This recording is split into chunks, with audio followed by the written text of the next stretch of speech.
Guys നമുക്കിന്നൊരു Vietnam super റെഡിയുടെ ചക്ക കിട്ടിയിട്ടുണ്ട്. ഈ കൊല്ലത്തെ ആദ്യത്തെ ചക്കയാണ്. നമുക്ക് കട്ട് ചെയ്ത് വെക്കാം. നല്ല മണമുണ്ട് കേട്ടോ. മുറിച്ച് വെക്കാം.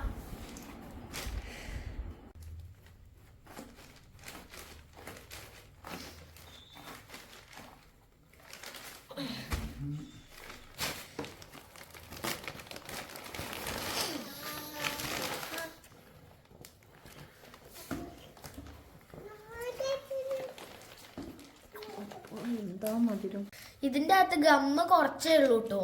കണ്ടോ,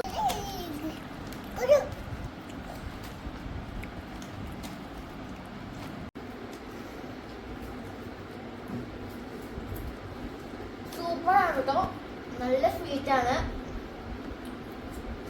അടിപൊളിയാണ്. ചെറുതായിട്ട് ഓറഞ്ച് ഷെയ്ഡൊക്കെ ഉണ്ട്.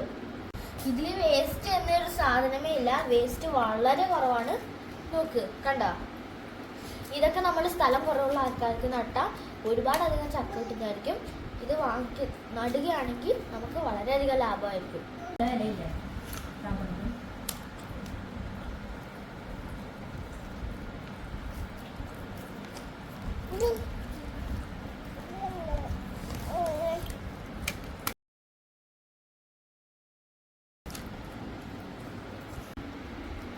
വിയറ്റ്നാം സൂപ്പർലി പോലെയുള്ള തൈകളൊക്കെ നമ്മൾ വീട്ടിൽ നട്ട് അതിൻ്റെ റിസൾട്ട് കിട്ടി അത് കഴിക്കണം. അപ്പോഴാണ് നമുക്കൊരു സാറ്റിസ്ഫാക്ഷൻ കിട്ടുക. അപ്പോൾ എല്ലാവർക്കും എൻ്റെ ഇന്നത്തെ വീഡിയോ ഇഷ്ടപ്പെട്ടു എന്ന് വിചാരിക്കുന്നു. ഇഷ്ടപ്പെട്ടവരുണ്ടെങ്കിൽ ഉറപ്പായും എൻ്റെ ചാനൽ സബ്സ്ക്രൈബ് ചെയ്ത് തന്നെ സപ്പോർട്ട് ചെയ്യണേ. ബൈ.